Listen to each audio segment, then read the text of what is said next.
দীর্ঘ অসুস্থতা আর অভাবের চাপে আগেই নিজেকে গুটিয়ে নিয়েছিলেন। শেষ পর্যন্ত বেঁচে থাকার লড়াইয়ে হার মানলেন। স্বেচ্ছায় বিদায় নিলেন সাংবাদিক হারুনী। জামালপুরের ইসলামপুরে শনিবার উদ্ধার করা হয় স্থানীয় সাংবাদিক ওসমান হারুনীর মরদেহ। অসুস্থতা, পারিবারিক অশান্তি আর অর্থকষ্ট নিয়ে থেমে গেল তার জীবন। বলতেছে ভাইয়ের সাথে কথা বলবো, যে খুঁজতেছি যে ভাইজান কই, ভাইজান ভাবি দিয়ে শুয়ে আছে। বললাম ভাইজান কত, ভাইজান ওই ঘরেই। পরে আমি ঘরে গেছি, যা দেখি যে ফ্যান চলতেছে। আমি ওরা কথাই বলতেছে আমার সাথে, কই বাইক দেও। যা দেখি যে এরকম অবস্থা। বড় বউ গেছে, যা দেখেছে এই অবস্থা।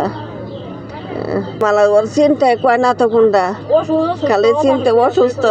২৭ সেপ্টেম্বর দুপুরে উপজেলার পলাবন্দা ভাটিপাড়া এলাকার নিজ বাড়িতে আত্মহত্যা করেন ওসমান হারুনী। তিনি মোহনা টিভির জামালপুর প্রতিনিধি এবং দৈনিক আমার দেশ পত্রিকার ইসলামপুর প্রতিনিধি ছিলেন। পরিবার জানায় দুপুরে নিজের ঘরে ঢুকে আর বের হননি হারুনী। কিছুক্ষণ পর ছোট ভাইয়ের স্ত্রী তাকে ঝুলন্ত অবস্থায় দেখতে পান। পরিবারের আহাজারিতে ছুটে আসেন স্থানীয়রা। হাসপাতালে নেওয়া হলে চিকিৎসক তাকে মৃত ঘোষণা করেন।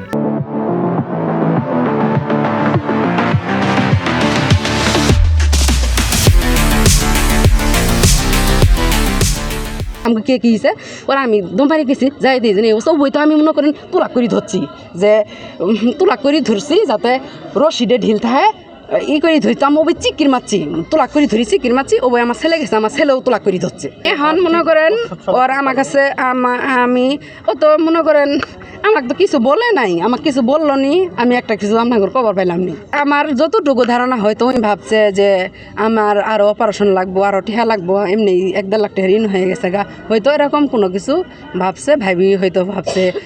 আমি নিজেও খুঁজে পাইতাছি না তুমি কিসের জন্য মারা গেল, বুঝছেন। পরিবারের সদস্যরা জানান অসুস্থতা, অর্থকষ্ট আর সংসারের টানাপোড়েন থেকে ভেঙে পড়েছিলেন হারুনী।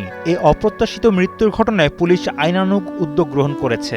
সাংবাদিক ওসমান হারুনীর ঘটনা আমরা জানতে পেরে আমি ঘটনাস্থলে যাই সঙ্গে অফিসার ফোর্স সহ।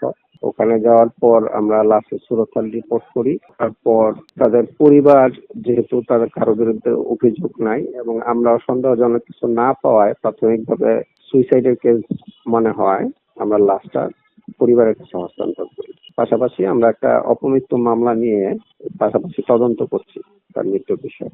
একজন সাংবাদিকের এভাবে চলে যাওয়া শুধু একটি পরিবারের নয়, সমাজেরও অপূরণীয় ক্ষতি। তার 2 ছেলের জীবন ও ভবিষ্যৎ এখন অন্ধকারে। এমন ঘটনায় গণমাধ্যম কর্মীদের আর্থিক নিরাপত্তার পাশাপাশি মানসিক স্বাস্থ্যের বিষয়টিও সামনে আসে। জামালপুর থেকে রাকিব হাসান নয়নের পাঠানো তথ্যচিত্রে ডেস্ক রিপোর্ট, কালের কণ্ঠ।